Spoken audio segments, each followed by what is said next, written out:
श्री स्वामी समर्थ स्वामी विचार चॅनलमध्ये सर्वांचं मनपूर्वक स्वागत। मंडळी, आज आपण काही स्वामी समर्थांचे उपाय व तोडगे पाहणार आहोत। तर ते जर आपण आपल्या जीवनामध्ये अवलंबले तर आपल्याला त्याचा नक्की फायदा होतो। तर पूर्ण व्हिडिओ शेवटपर्यंत पहा, जराही स्किप करू नका आणि आवडल्या चॅनलला लाईक, शेअर आणि सबस्क्राईब करा। पाहूयात हे उपाय कोणते आहेत। तर नंबर 1, एक अंगारकी चतुर्थी केल्यास वर्षभराच्या चतुर्थीचे पुण्य मिळते। हा उपवास दिवसभर करून रात्री चंद्रोदयाच्या वेळेस आरती करावी, मोदक करावेत आणि श्री गणेशाची मनोभावे पूजा करावी।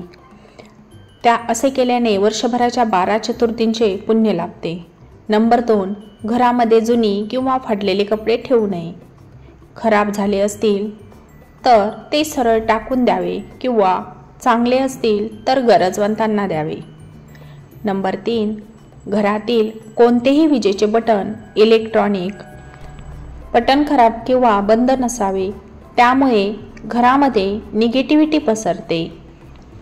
नंबर 4, झोपलेल्या माणसाला ओलांडून जाऊ नये, कारण झोपलेला माणूस म्हणजे शव म्हणजे शिव असतो। नंबर 5, सायंकाळी केर काढू नये, ते लक्ष्मीला आवडत नाही। लक्ष्मी हळूहळू निघून जाते व अलक्ष्मी येते। नंबर 6, एका हाताने देवाला नमस्कार करू नये, कारण दशेंद्रियांचा नमस्कार आवश्यक असतो, पंचतत्वाचा नाही। नंबर 7, घरामध्ये देवपूजेला वाहिलेले निर्माल्य ठेवू नये, त्याने घरातील माणसांच्या आरोग्यावर परिणाम होतो। घरातून बाहेर निघताना गूळ खाऊन थोडेसे पाणी प्यावे, यामुळे कोणत्याही कार्यात यश येते। नंबर 9, कोणत्याही मंगल कार्यासाठी घरातून बाहेर पडताना श्री गणेशाय नमः असे मंत्र म्हणून 4 पावलं विपरीत दिशेत मागे जाऊन मग आपल्या कार्यासाठी निघून जावे। असे केल्याने आपण ज्या कामासाठी निघालो आहोत त्यामध्ये निश्चितच यश मिळते। नंबर 10, सर्दी झाली असेल तर तुळशीची पाने पाण्यात टाकून ते पाणी उकळावे व त्यात निलगिरी तेलाचे 4 थेंब टाकून त्या पाण्याने वाफ घ्यावी, सर्दी कमी होते। त्यानंतरचा उपाय म्हणजे नंबर 11, जायफळ व सुंठ उगाळून त्याचा लेप कपाळावर लावल्यानेही सर्दीमध्ये आराम मिळतो। त्यानंतरचा उपाय नंबर 12, तुपात 4 ते 5 लवंगा भाजून घ्याव्यात व त्याचा लेप कपाळावर लावा, यामुळे देखील सर्दीमध्ये आराम मिळतो।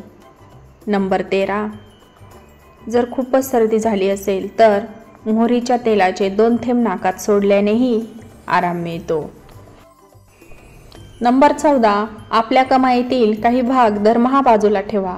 भविष्याची तयारी असेल तर अनपेक्षित खर्चामुळे त्रास होत नाही। नंबर 15, प्रत्येक गोष्टीसाठी वेळ निश्चित करा। महत्त्वाच्या कामासाठी वेळ द्या आणि कमी महत्त्वाच्या गोष्टी नंतर करा। तर मंडळी, स्वामी समर्थांचे उपाय व तोडगे तुम्हाला कसे वाटले, ही माहिती तुम्हाला कशी वाटली हे कमेंट करून नक्की सांगा। आणि असेच नवनवीन उपाय, नवनवीन व्हिडिओ, माहिती तुमच्यापर्यंत पोहोचण्यासाठी चॅनलला सबस्क्राईब करा, इतरांना शेअर करा। त्याचबरोबर समोरील बेल आयकॉन प्रेस करा, जेणेकरून सर्वप्रथम व्हिडिओचे नोटिफिकेशन तुम्हाला लवकरात लवकर कळेल। तर मंडळी, पुन्हा भेटू अशाच नवीन व्हिडिओसह। तोपर्यंत श्री स्वामी समर्थ। धन्यवाद।